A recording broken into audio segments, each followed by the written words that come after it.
আসসালামু আলাইকুম, সবাইকে স্বাগতম। আজকে আমি দেখাবো চিকলি ওয়াটার পার্ক। রংপুরের প্রধান আকর্ষণ এই পার্কটি সম্পর্কে খুঁটিনাটি তথ্য জানতে আমাদের সঙ্গেই থাকুন। রংপুর চিড়িয়াখানা থেকে কিছুটা এগিয়ে গেলেই আপনারা পৌঁছে যাবেন চিকলি ওয়াটার পার্ক। বিকেলবেলা গেলে এখানে বেশ ভালো ভিউ পাওয়া যায়, তবে ছুটির দিনগুলোতে এখানে বেশ ভিড় থাকে। চিকলিতে প্রবেশের জন্য শুরুতেই আপনাকে জনপ্রতি 20 টাকা দিয়ে টিকিট ক্রয় করতে হবে। এরপর আপনাকে গাড়ি পার্কিং এর জন্য নির্ধারিত ফি পরিশোধ করতে হবে। নির্ধারিত ফি পরিশোধ শেষে গাড়ি পার্কিং এর জন্য আপনাকে ছেড়ে দেওয়া হবে। গাড়ি থেকে নামার পর শুরুতেই দূর থেকে আপনাকে ফেরিস হুইলটি উকি মারবে। এখান থেকে আপনার অপশন হলো দুইটি। এক, আপনি বিনা পয়সায় বাইরে হতে চিকলি উপভোগ করবেন এবং ফুচকা খাবেন। দুই, আপনি আবারও টিকিট ক্রয় করে চিকলির মূল পার্কে প্রবেশ করবেন। চিকলির মূল পার্কে প্রবেশ করার জন্য আপনাকে আবারও 30 টাকা দিয়ে টিকিট ক্রয় করতে হবে এবং সেই টিকিট গেটম্যানকে দেখিয়ে আপনার ভিতরে প্রবেশ করতে হবে। প্রবেশ করার পর যারা বোট রাইড করতে চান তারা শুরুতেই চলে যাবেন হাতের বাম পাশে, আর যারা মূল পার্ক পরিদর্শন করতে চান তারা একটু এগিয়ে চলে যাবেন হাতের ডান পাশে। যেখানে গেলেই আপনাদের চোখে পড়বে এই পার্কের মূল আকর্ষণ কৃত্রিম ঝর্ণাটি। মানুষের তৈরি করা হলেও এই ঝর্ণাটি আপনার মন ভালো করে দিবে। অবিরত পানির ধারা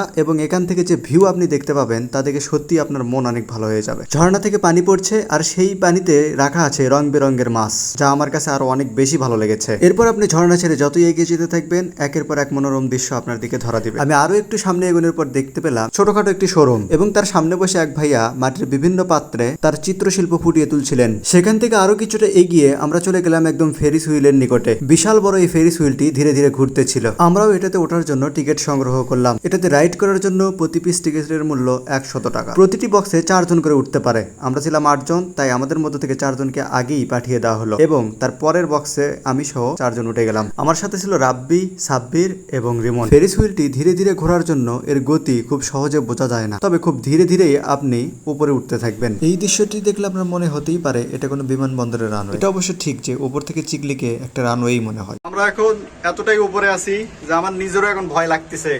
আপনারা জাস্ট দেখলেই বুঝতে পারবেন, পিছনের ভিউটা দেখলেই বুঝতে পারবেন যে কতটা উঁচুতে আমরা আছি। একটা হেলিকপ্টারের চাইতে কম নয়। যাদের হার্ট দুর্বল তারা অবশ্যই ট্রাই করবেন না।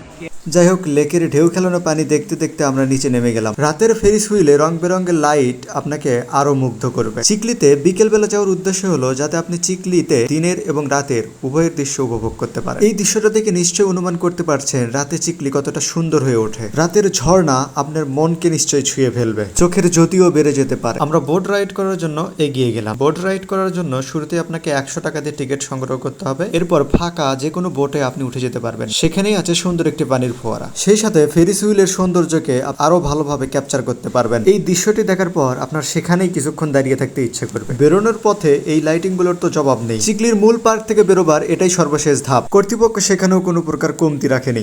সব মিলিয়ে চিকলি আমার কাছে বেশ ভালোই লেগেছে। আরো একটু সময় দিতে পারলে খুশি হইতাম।